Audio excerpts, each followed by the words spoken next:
Assalamualaikum warahmatullahi wabarakatuh. Om Swastiastu, Namo Buddhaya, Salam Kebajikan, Salam Sejahtera bagi kita semua.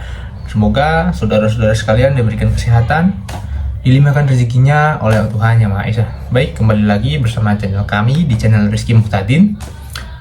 Sebelum beranjak ke berita pada kesempatan kali ini, dimohonkan untuk saudara-saudara sekalian untuk menekan tombol like, subscribe, dan jangan lupa komen, serta dibantu untuk share-nya untuk mendukung keberlanjutan dari channel kami. Baik, langsung saja ke berita pada kesempatan kali ini. Perang Dunia III dimulai dari Iran versus Israel dan Amerika. Our objective is to defend the American people by eliminating imminent threats from the Iranian regime. Sejak kemarin pagi, dunia benar-benar diguncang. Timur Tengah kembali meledak, tapi kali ini skalanya jauh lebih besar daripada sebelumnya. Bukan lagi perang bayangan, tapi serangan langsung antara Iran melawan Israel dan Amerika. Pertanyaannya, apa sebenarnya yang terjadi dalam 24 jam terakhir? Mari kita bahas. Sabtu pagi, dunia dikejutkan dengan laporan serangan besar-besaran Israel yang didukung Amerika Serikat ke wilayah Iran. Targetnya bukan lagi main anak kecil, tapi fasilitas militer, pertahanan udara, hingga titik yang diduga sebagai program nuklir. Serangan ini langsung memicu eskalasi global, karena untuk pertama kalinya dalam skala besar, Iran diserang langsung oleh dua negara atau dua kekuatan militer besar sekaligus. Situasi ini makin panas ketika muncul klaim dari kubu Amerika, dari Donald Trump, bahwa pemimpin tertinggi Iran, Ayatollah Ali Khamenei, menjadi target utama serangan tersebut. Awalnya ini dianggap propaganda perang oleh Iran, tapi pagi tadi media Iran dan juga pernyataan resmi pemerintah Iran menyatakan bahwa pemimpin tertinggi mereka memang tewas akibat serangan tersebut. Kalau ini benar, maka ini bukan sekedar perang militer, ini adalah decapitation strike, artinya serangan untuk memenggal kepemimpinan sebuah negara. Iran gak tinggal diam loh. Dalam hitungan jam, bahkan Iran melancarkan serangan balasan ke berbagai target, termasuk ke pangkalan militer Amerika di kawasan Timur Tengah. Beberapa laporan menyebutkan serangan diarahkan ke pangkalan di Teluk dan memicu kekhawatiran perang regional yang jauh lebih luas. Dampaknya langsung terasa, harga minyak global mulai bergejolak. PBB menggelar pertemuan darurat dan banyak negara mulai menyerukan deeskalasi karena takut konflik ini melebar ke berbagai negara. Dan tentu saja konflik ini melebar menjadi perang yang sangat besar, Perang Dunia III. Di tengah situasi panas ini, Indonesia ikut terseret dalam dinamika diplomatik. Presiden Prabowo Subianto dikabarkan siap mengambil peran untuk menjadi juru damai, mendorong jalur diplomasi agar konflik ini nggak berkembang menjadi perang terbuka secara global. Karena kalau konflik ini terus membesar, dampaknya bukan cuma Timur Tengah, tapi bisa menyeret ekonomi dunia, jalur energi global, dan bahkan stabilitas geopolitik internasional. Sekarang pertanyaannya, mungkinkah ini akan berlanjut atau justru Iran sudah kalah sejak pemimpinnya tumbang? Coba kalian jawab dan jangan lupa follow. Hari ini 28 Februari 2026, Israel dan Amerika melancarkan serangan besar-besaran ke Iran. Ledakannya terdengar di Tehran. Iran langsung ngebalas kirim rudal ke Israel dan ke pangkalan Amerika yang ada di kawasan. Ini bukan konflik biasa guys. Ini bisa mengubah geopolitik global dan akan berdampak ke dompet kamu. Ini juga nggak tiba-tiba karena ada timeline panjang di baliknya. Di Juni 2025, Israel dan Amerika ini udah pernah serang fasilitas nuklirnya Iran. Dan perang berlangsung selama 12 hari, tapi berakhir dengan gencatan senjata. Tapi Iran gak berhenti. Stockpile rudal mereka itu justru dilaporkan lebih banyak dari sebelum perang di 2025. Dan di Februari tahun ini, negosiasi diplomatik antara Amerika Serikat dan juga Iran ini kolaps tanpa ada kesepakatan. Dan 2 hari kemudian, Israel melancarkan serangan. Operasi ini dinamakan sebagai Epic Fury, dan Trump menyebutnya sebagai operasi militer terbesarnya di masa jabatan keduanya. Ini yang kita ketahui sampai saat ini. Israel melancarkan serangannya siang hari ke Tehran. Ledakannya sampai kedengaran di beberapa titik ibu kota di Iran. Iran langsung ngebales guys. Rudal diluncurkan ke Israel dan pangkalan militer Amerika yang ada di Kuwait, Bahrain, Qatar, dan Uni Emirat Arab. Israel langsung menutup semua ruang udaranya. Sirine peringatan langsung berbunyi di seluruh negeri. Dan rumah sakit langsung dipindahkan ke bunker bawah tanah. Dan ini yang paling penting buat kita pahami. Ini bukan konflik yang terisolasi di Timur Tengah. Dampaknya udah kerasa ke seluruh dunia. Nah, ini yang relevan buat kamu sebagai investor yang ada di Indonesia. Pertama, harga minyak. Selat Hormuz ada di kawasan ini guys. 30% minyak dunia lewat sana. Kalau eskalasi makin parah dan Hormuz terganggu, harga minyak pasti meledak. Subsidi BBM Indonesia pasti langsung terancam. Yang kedua, rupiah. Konflik geopolitik besar selalu trigger capital outflow dari emerging markets. Investor cabut ke safe haven, kayak dolar ataupun emas. Rupiah udah pasti tertekan. Yang ketiga, emas mulai rally.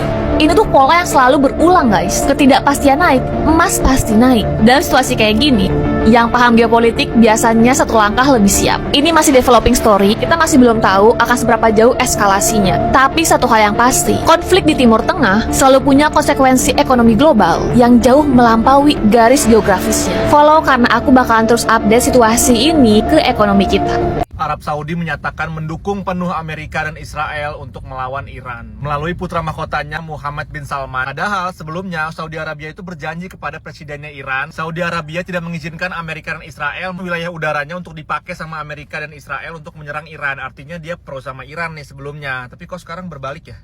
Donald Trump menyatakan bahwa dalam 36 jam terakhir mereka tuh udah berhasil untuk menyerang Iran melalui operasi Epic Fury, di mana dia tuh berhasil menghancurkan ratusan tank, kapal dan lain-lain milik Iran, serta berhasil membunuh pimpinan tertinggi Iran, Ayatullah Ali Khamenei. Di sisi lain, Iran tuh langsung bales guys, menyerang Tel Aviv dan juga Yerusalem tuh dihancurkan guys, diserang dengan ratusan rudal oleh Iran. Dengan kecanggihan teknologi mereka yaitu hypersonic rudalnya itu tuh berhasil menembus Iron Dome guys, Iron Dome yang selama ini tuh jadi kebanggaan si orang-orang Israel itu. Nah, melalui medianya, Iran tuh menyatakan guys bahwa mereka tuh punya senjata yang bahkan belum pernah dilihat oleh negeri mana. Di sisi lain, rakyat Amerika tuh marah guys. Mereka tuh demo besar-besaran di Washington dan New York menuntut Donald Trump untuk segera mengakhiri perang ini karena mereka tuh nggak mendukung guys. Pokoknya kita doakan semoga perang ini segera berakhir dan gak semakin besar guys, karena dampaknya tuh sangat signifikan terhadap kita dan juga bangsa kita. Harga minyak naik, harga emas naik, dan semua harga bahan makanan nanti juga akan naik juga guys. Pokoknya serem banget deh, semoga segera berakhir deh. Udah kita war takjil aja deh, jangan war beneran deh.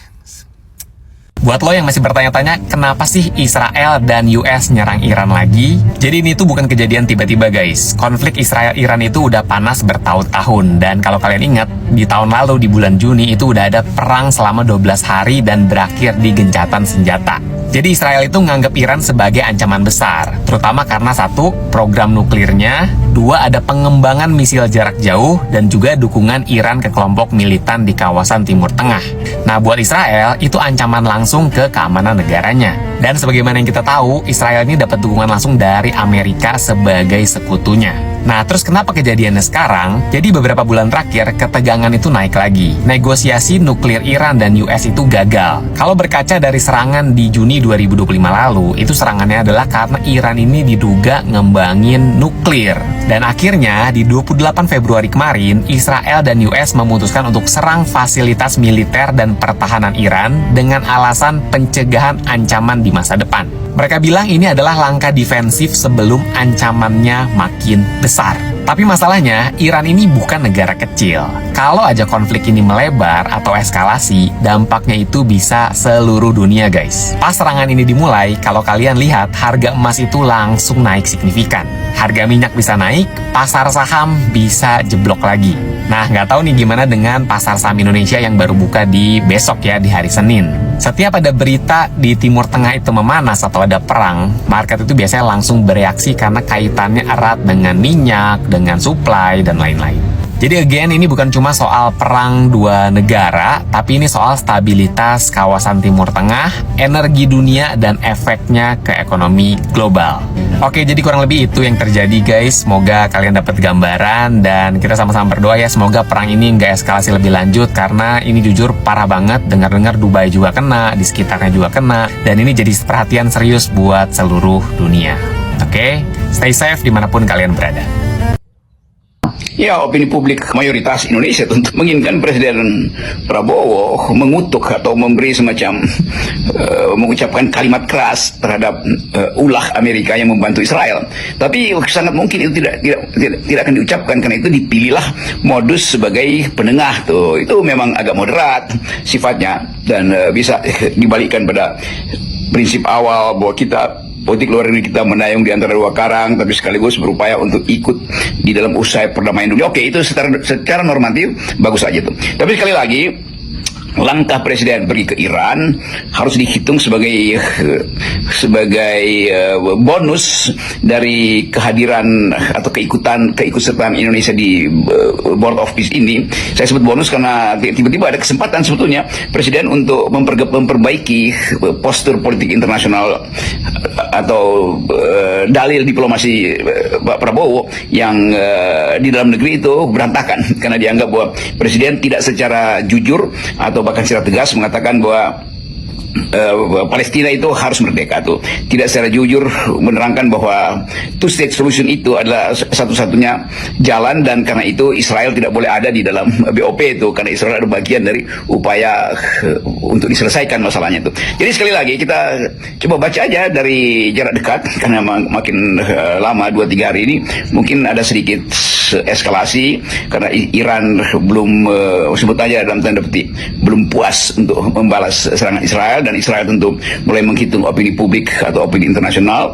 Tapi sekali lagi kita ambil aja bagian yang ikut atau menarik bagi Indonesia, yaitu upaya Presiden Prabowo untuk memperoleh kembali legitimasi diplomasinya yang kemarin berantakan karena dikritik oleh netizen atau bahkan oleh pengamat internasional di Indonesia, sekaligus melihat kemampuan Indonesia untuk masuk di dalam arena yang begitu rumit karena di dalamnya ada soal konflik ideologi, ada konflik perebutan sumber daya energi, ada soal keinginan untuk realignment, untuk mengatur ulang politik Eropa. Jadi semua hal sebetulnya harus kita kalkulasi dalam 2-3 hari ini sambil menghitung misalnya suara dari superpower yang lain, Rusia dan Cina tentu udah mulai menghitung keadaan ini, dan sangat mungkin Putin dan Jinping punya standpoint yang lain yang berupaya jadi faktor juga di dalam kerumitan krisis politik atau bukan lagi krisis politik tapi perang terbuka antara Iran dan Israel. Jadi kita mulai lihat bagaimana permainan di antara kekuatan-kekuatan besar itu memungkinkan Indonesia belajar bahwa kesempatan diplomasi selalu harus dipergunakan secara maksimal.